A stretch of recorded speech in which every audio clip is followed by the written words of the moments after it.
Black teen shocked at will reading, only to discover she inherited it all. The air was thick with tension as the lawyer's voice echoed through the cold, sterile room. People exchanged confused glances, unsure whether to feel anger, disbelief, or a mix of both. At the center of it all, a young black teen stood frozen, her heart pounding in her chest. How could this be? How could she, the granddaughter who had been ignored and dismissed for years, inherit everything? The truth would soon be revealed. But would she be able to accept the weight of the legacy she was about to carry? The twist nobody saw coming would change everything. Amara was no stranger to hardship. Growing up in a small, run-down neighborhood, she had learned from a young age that life wasn't fair. Despite her brilliance in school and an unwavering determination to rise above the circumstances, Amara often felt invisible, especially when it came to her estranged family. Her grandmother, Evelyn, had always been a powerful presence, a woman who was known for her wealth, influence, and above all, her unapologetic views on race. She had never been kind to Amara, treating her as if she were a mere inconvenience, a reminder of the past that she wished to forget. It wasn't just the neglect that stung. It was the subtle, almost insidious way Evelyn disregarded Amara's worth, consistently placing her white relatives first and dismissing her at every turn.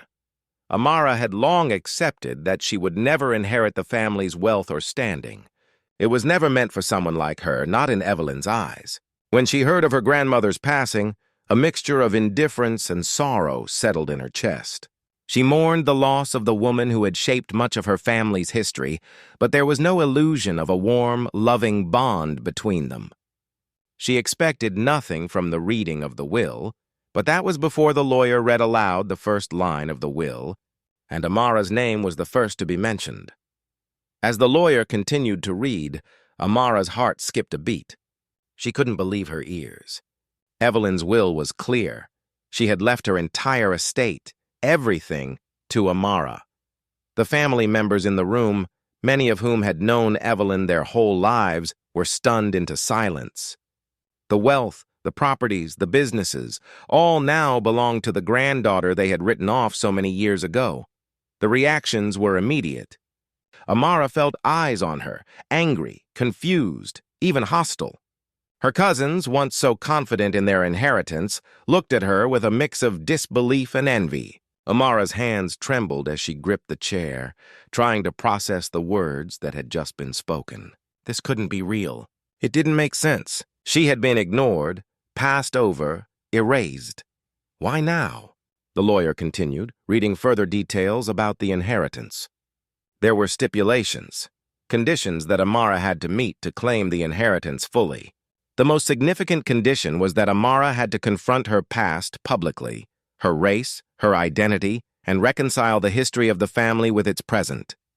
The family that had oppressed her, the family that had built its wealth on the backs of others, wanted her to confront their wrongs.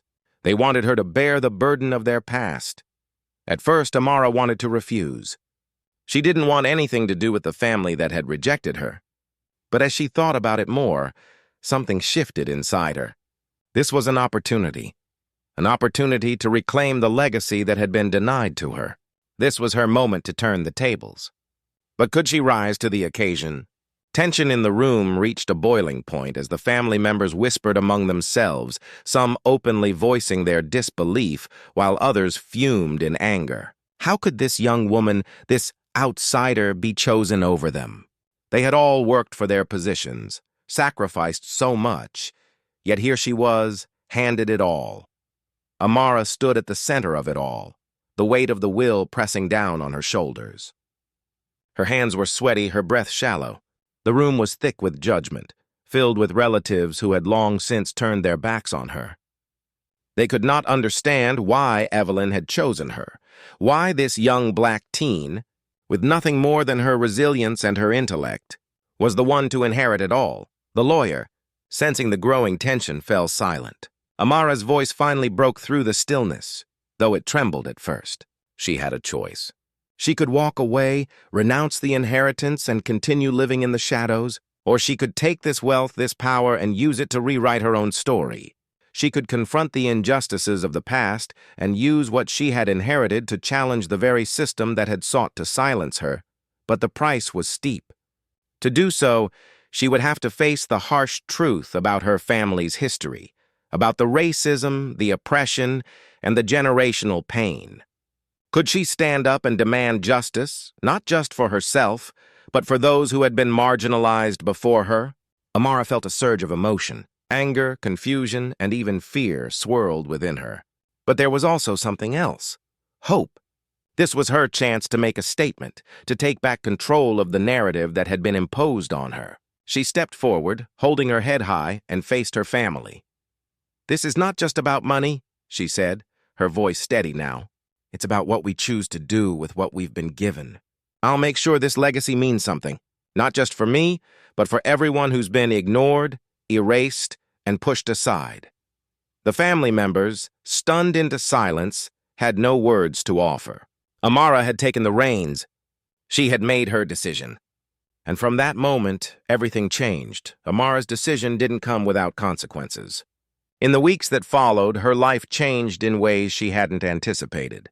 Family members who had once shunned her now came to her, seeking her approval, her attention. They wanted to be part of the narrative she was creating. But Amara wasn't fooled. She knew that many of them were driven by selfish motives, hoping to benefit from her newfound position of power. She refused to play their game.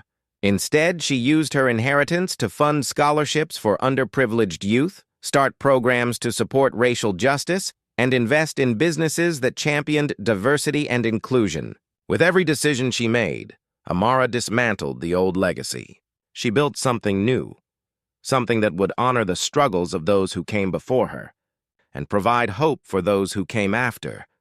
Amara became a symbol, not just for those who had been oppressed, but for everyone who had ever been underestimated. She showed the world that the power to change the system was in the hands of those who were willing to confront it head-on. And while the journey was far from easy, Amara knew one thing for sure. This was just the beginning.